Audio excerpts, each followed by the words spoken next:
Baiklah, Assalamualaikum warahmatullahi wabarakatuh. Selamat pagi anak-anak. Semuanya sehat ya? Sebelum memulai pembelajaran, alangkah baiknya kita berdoa terlebih dahulu. Berdoa sesuai kepercayaan masing-masing ya. Berdoa dimulai. Berdoa selesai. Sebelum Ibu menjelaskan materi pada hari ini, Ibu akan mengabsen kehadiran kalian terlebih dahulu ya. Di sini apakah semuanya hadir? Siapa yang tidak hadir? Oh iya, baiklah, semuanya hadir. Hari ini kita akan membahas materi tentang menganalisis unsur pembangun puisi. Itu terdapat pada KD 3.17. Tujuan pembelajaran pada KD ini yakni siswa mampu menganalisis unsur pembangun puisi, unsur intrinsik dan juga ekstrinsik, mampu menentukan tema, rasa, nada, amanat, gaya bahasa, rima, tipografi, imaji, kata konkret. Itu yang unsur intrinsik. Unsur ekstrinsiknya, siswa mampu menganalisis unsur biografi, unsur sosial, unsur nilai, dan unsur-unsur lainnya. Baiklah, sebelum Ibu menjelaskan materi pembelajaran, apakah anak-anak semua ada yang sudah mengetahui apa itu unsur pembangun puisi? Dan apa saja unsur-unsur pembangun puisi itu? Ya baiklah, beberapa sudah mengetahui ya apa-apa saja unsur pembangun puisi. Selanjutnya, Ibu akan menjelaskan tentang unsur pembangun puisi. Yang pertama itu ada unsur intrinsik. Unsur intrinsik itu sendiri merupakan unsur yang terdapat di dalam karya sastra puisi ini. Unsur intrinsik meliputi yang pertama ada tema. Tema adalah pokok pikiran dasar untuk mengembangkan dan membuat puisi. Contoh tema puisi itu misalnya tema tentang ibu atau tema tentang kematian dan juga lain-lainnya. Yang kedua itu unsur intrinsik rasa, yaitu sikap penyair terhadap pokok permasalahan yang terdapat di dalam puisi. Yang ketiga, nada yaitu sikap penyair terhadap pembacanya. Artinya, nada ini berhubungan dengan tema dan rasa. Bagaimana seorang penyair menyampaikan sebuah puisi itu dengan rasa sesuai dengan isi atau makna puisi yang dibacakannya. Selanjutnya itu ada amanat. Amanat yaitu pesan yang ingin disampaikan pengarang kepada pembaca atau pendengar. Yang kelima itu ada gaya bahasa, yakni dalam sebuah puisi itu kan akan banyak dijumpai rangkaian kata yang bersifat konotatif. Misalnya penggunaan majas personifikasi, majas hiperbola, dan juga majas lainnya. Yang selanjutnya itu ada rima. Rima ini yaitu kesamaan nada atau kesamaan bunyi. Rima bisa dijumpai tidak hanya di akhir larik atau baris, namun juga berada di antara tiap kata dalam baris. Yang ketujuh itu tipografi, yakni bentuk penulisan puisi. Secara umumnya sering ditemukan puisi dalam bentuk baris, namun ada juga yang berbentuk fragmen-fragmen, bahkan dalam bentuk yang menyerupai apel, zigzag, ataupun model-model lainnya. Selanjutnya imaji. Imaji yaitu dalam imaji ini penyair juga sering menciptakan pengimajinasian atau pencitraan dalam puisi.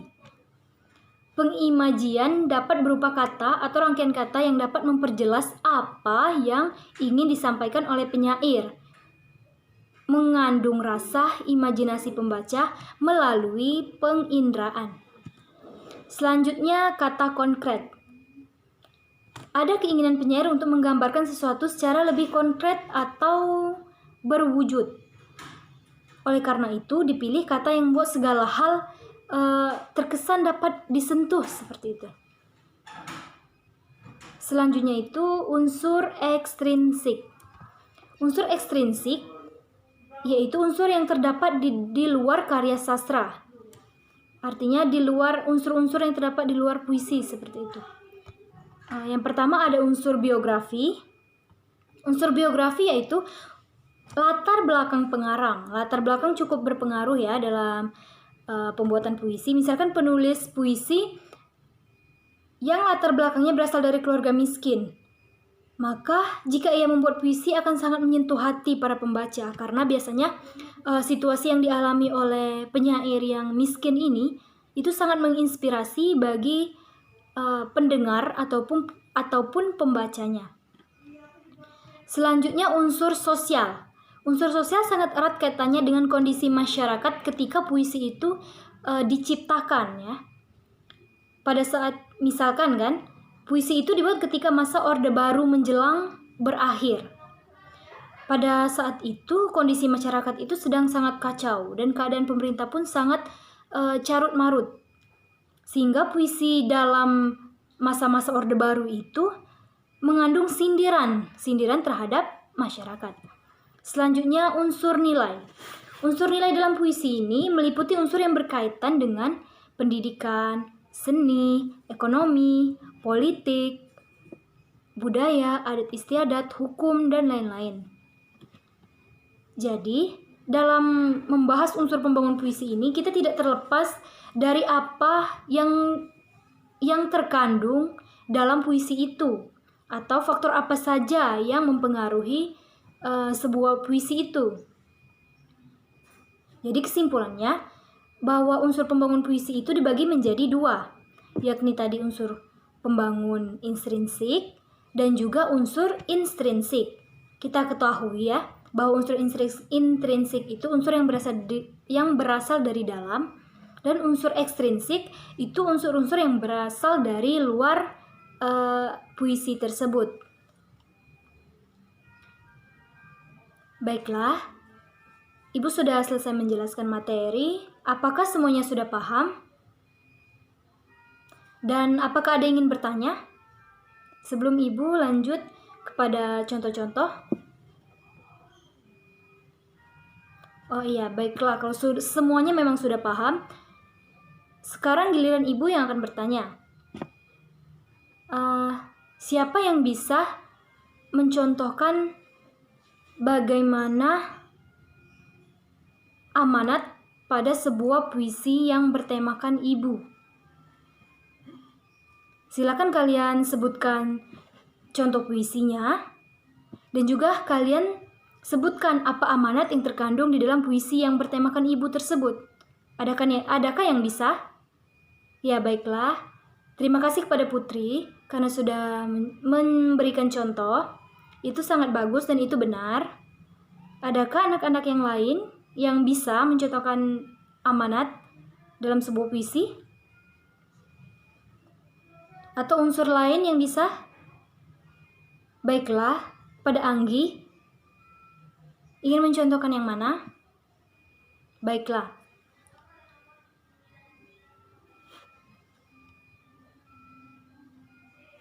Kamu ingin mencontohkan unsur biografi dalam puisi ya? Silakan. Baiklah, terima kasih kepada anak-anak yang sudah memberikan contoh dan menganalisis unsur-unsur pembangun puisi seperti yang sudah dicontohkan oleh Putri tadi, menganalisis unsur pembangun yang termasuk unsur intrinsik, yaitu amanat. Terima kasih kepada Putri dan juga kepada Anggi dan anak-anak semuanya. Terima kasih ya. Apakah kalian di sini sudah memahami semua materi yang sudah Ibu sampaikan pada hari ini, yaitu mengenai menganalisis unsur pembangun puisi? Baiklah, jika semuanya sudah paham, Ibu akan memberikan tugas kepada kalian untuk dikerjakan minggu depan.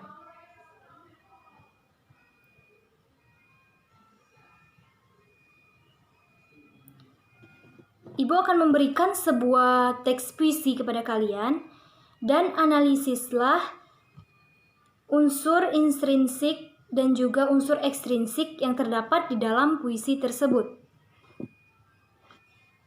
Apakah semuanya sudah mengerti? Apakah semuanya sudah mengerti dan tidak ada yang mau ditanyakan? Jika ada, silakan bertanya sebelum Ibu menutup pembelajaran pada hari ini. Baiklah, jika semuanya sudah paham, marilah kita tutup pembelajaran pada hari ini dengan mengucapkan Alhamdulillahirabbil alamin. Terima kasih kepada anak-anak semua yang sudah mengikuti pembelajaran ini dengan baik. Semoga kalian memahami apa yang Ibu jelaskan dan kalian bisa membaca materinya lagi di rumah ya, karena itu ada di buku cetak yang sudah diberikan. Sebelum menutup pembelajaran, marilah kita mengakhiri pembelajaran dengan berdoa bersama. Berdoa selesai. Marilah kita berdoa sesuai kepercayaan masing-masing. Berdoa dimulai. Berdoa selesai. Baiklah, Ibu akhiri pembelajaran hari ini. Wassalamualaikum warahmatullahi wabarakatuh. Semuanya boleh keluar kelas ya. Jangan lupa mengerjakan tugas yang sudah diberikan. Terima kasih.